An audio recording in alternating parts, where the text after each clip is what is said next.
Okay, in this video we're going to talk about overload. And this doesn't have anything to do specifically with study abroad, but in the general area it does. And especially when it comes to winning scholarships, you're going to want to pay attention to this. I've done this map in such a way to put everything together that you might have to do within a day. See up here how you can't even see what I've written? And this is when things get so overloaded that they start to get jumbled. You're doing all these things that are important and that you seem like you have to do during a given day, week, or month, and in varying degrees and times that you have to do them.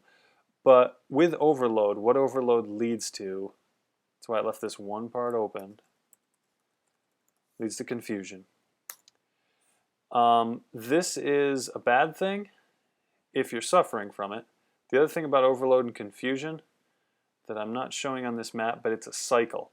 You get overloaded and you get confused. And so you get more overloaded and you get more confused, and you get more overloaded and you get more confused. Because all of these things are vying for your attention. With the internet especially, and having an always on, always dialed in world, this is easier than ever to suffer from, this overload and confusion. And if you want to win scholarships, you're going to have to take your choices and eliminate them. One thing I want to show you real quick, video at TED.com, search author Barry Schwartz. It's called The Paradox of Choice. And it talks about how we have choice overload and it leads to too much. So choices can be good in the fact that we have a lot of options, but they can also be bad in that when you have too many options, it's hard to choose. So let's talk about this in the context of study abroad.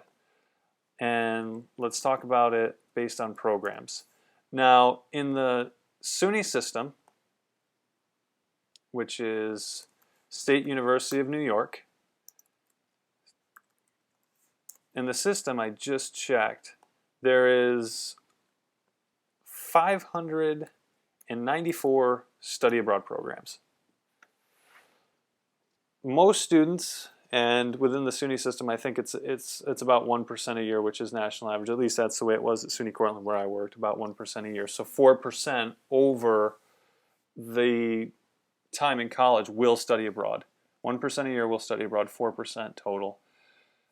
But of those 4% of students, they have 594 choices for programs. Most students will only go on one. Rarely students will go on two. I went on two. But so you need two programs at most, some three, let's say, but let's say two programs. And 592 you don't need. This creates a lot of where do I go, what do I do, how do I find a program? So what you've got to do is eliminate. You have to eliminate choices, and you'll do this with your study abroad program, but in a larger context, you've got to eliminate the choices of the things you do every day. You've got to eliminate where you go and what you do, because you can have right here this many things. They're all good things, but are they all necessary? Are they all taking you to where you want to go?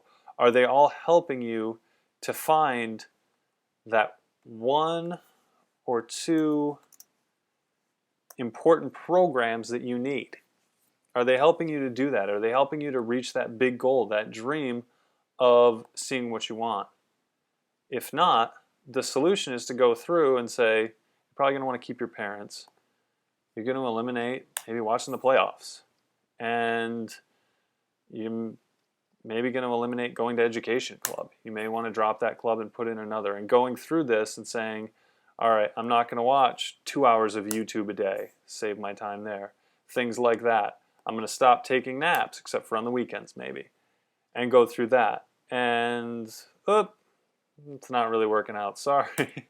I'm not saying do that. With people, be very careful at what you eliminate, but things, definitely you're going to have to eliminate some things if you're going to study abroad successfully. So again, you have too many choices, and you need to find only one or two And the secret with choices is just figuring out what's important so that you can focus.